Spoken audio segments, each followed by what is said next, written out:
हर हर महादेव, जय शिव शंकर। भगवान भोलेनाथ आप सब पे अपनी कृपा बनाए रखें। कल 15 जनवरी यानी कि मकर संक्रांति है। मकर संक्रांति इस वक्त 15 जनवरी को ही मनाया जाएगा। मकर संक्रांति के दिन गंगा नदी में या फिर गंगा सागर में जाकर स्नान करने की परंपरा बहुत ही प्राचीन है, जो कि हम लोग फॉलो करते आ रहे हैं। धार्मिक मान्यताओं के अनुसार मकर संक्रांति के दिन गंगा स्नान करने से हम लोगों के 7 जन्मों के पाप भी धुल जाते हैं। इस दिन गंगा स्नान से जुड़ी हुई बहुत ही महत्वपूर्ण पौराणिक घटना है। आइए आज उसके बारे में हम लोग बात करेंगे। मकर संक्रांति के दिन ही माँ गंगा ने राजा सगर के 60,000 पुत्रों को मोक्ष प्रदान किया था। क्या थी यह घटना, आइए इस बारे में जान लेते हैं। गंगा के अवतरण के पौराणिक कथा के बारे में जान लेते हैं। यह मकर संक्रांति से जुड़ी हुई है। मकर संक्रांति की पौराणिक कथा। इस कथा के अनुसार राजा सगर अपने परोपकार और पुण्य कर्मों से तीनों लोकों में बहुत ही ज़्यादा प्रसिद्धि पा लिए थे, बहुत ही ज़्यादा प्रसिद्ध हो गए थे। चारों ओर उनका ही गुणगान होता रहता था।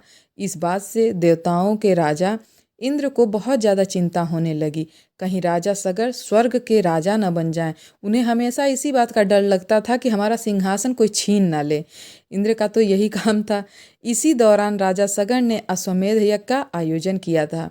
इंद्रदेव ने अश्वमेध यज्ञ का घोड़ा चुरा लिया। कपिल मुनि के आश्रम के पास जाकर के उस घोड़े को बांध दिया। अश्वमेध यज्ञ का घोड़ा चोरी होने की सूचना पर राजा सगर ने अपने 60,000 पुत्रों को उसकी खोज में लगा दिया कि जाओ उस घोड़े को खोज करो कि आखिर वो गया कहाँ। वे सभी पुत्र घोड़े को खोजते हुए कपिल मुनि के आश्रम तक पहुँच गए। वहाँ पर उन्होंने अश्वमेध यज्ञ का घोड़ा देखा। इस पर उन लोगों ने कपिल मुनि पर घोड़ा चोरी करने का आरोप लगा दिया।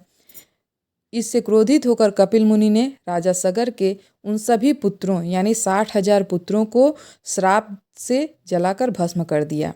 यह जानकर राजा सगर भागते हुए कपिल मुनि के आश्रम पहुँचे और बहुत ही दीन दया की भावना से बोले, अपने पुत्रों को क्षमादान का निवेदन करने लगे। तब कपिल मुनि ने कहा कि सभी पुत्रों के मोक्ष के लिए एक ही उपाय है, बस एक मार्ग है। तुम मोक्षदायिनी गंगा को पृथ्वी पर लाओ, तभी इन लोगों का उद्धार होगा।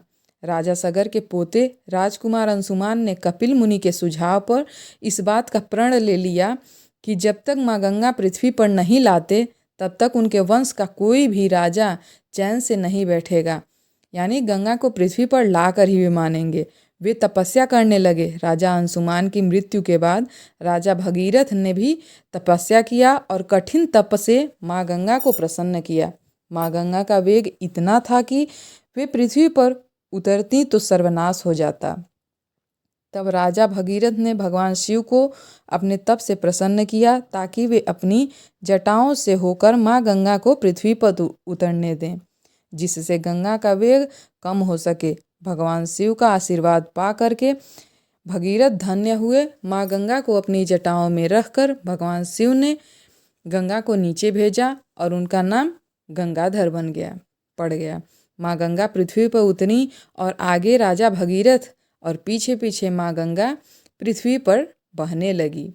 राजा भगीरथ माँ गंगा को लेकर कपिल मुनि के आश्रम तक पहुँचे, जहाँ पर माँ गंगा ने राजा सगर के उन 60,000 पुत्रों को मोक्ष प्रदान किया, जो कि जल के भस्म हो गए थे श्राप के कारण।